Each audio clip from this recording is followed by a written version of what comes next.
Hello बच्चों, let's read the question. First, the question says which among the following are incorrect about reproduction in slime molds. तो हमसे slime molds के regarding incorrect statement के बारे में पूछा गया है बच्चों. तो पहला statement देख लेते हैं. During favorable conditions, slime molds form an aggregation called plasmodium which may grow and spread over several feet.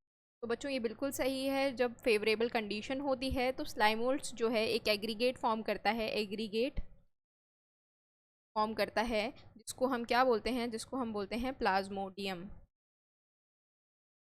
और ये जो प्लाज्मोडियम है ये बहुत ज़्यादा फीट तक ग्रो और स्प्रेड कर सकता है. ये स्टेटमेंट बिल्कुल सही है.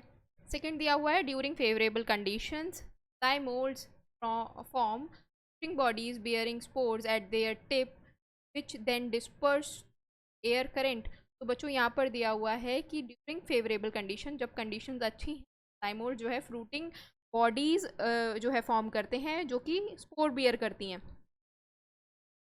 ये बच्चों फेवरेबल कंडीशन में नहीं होता. फ्रूटिंग बॉडी आपकी अनफेवरेबल कंडीशन बनती है. जब फेवरेबल कंडीशंस नहीं होती तब स्लाइम मोल्ड्स क्या करते हैं, फ्रूटिंग बॉडीज फॉर्म करते हैं जो कि स्पोर बियर करते हैं टिप्स पर. और जो स्पोर्स होते हैं वो डिस्पर्स कैसे होते हैं, थ्रू एयर करेंट. तो ये जो है ये स्टेटमेंट बिल्कुल इनकरेक्ट है क्योंकि यहाँ पर फेवरेबल कंडीशन दिया है और जो रियल सिचुएशन होती है उसमें अनफेवरेबल कंडीशन में आपके बॉडीज फॉर्म होती हैं, स्पोर बियर करती हैं टिप्स पर और वो डिस्पर्स होते हैं कैसे, एयर करेंट से. तो ये गलत हो जाएगा. सी देख लेते हैं बच्चों. सी हमें दिया हुआ है the spores possess true wall that is resistant to adverse conditions. तो बच्चों ये बिल्कुल सही बात है. स्पोर्स जो हैं ट्रू वॉल पजेस करते हैं ताकि वो एडवर्स कंडीशन को सर्वाइव कर सकें या एडवर्स कंडीशन में उनसे रेजिस्टेंस रहें, तो रेजिस्टेंट रहें. तो ये बच्चों बिल्कुल सही स्टेटमेंट है. तो पहला स्टेटमेंट और सी स्टेटमेंट बिल्कुल सही है. इनकरेक्ट स्टेटमेंट कौन सा है, बी वाला. डी दिया हुआ है नन ऑफ दी अबव, ये भी इनकरेक्ट.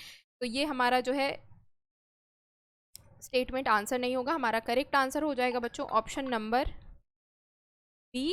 होप आप लोगों को ये सोल्यूशन समझ में आया हो. Thank you. All the best.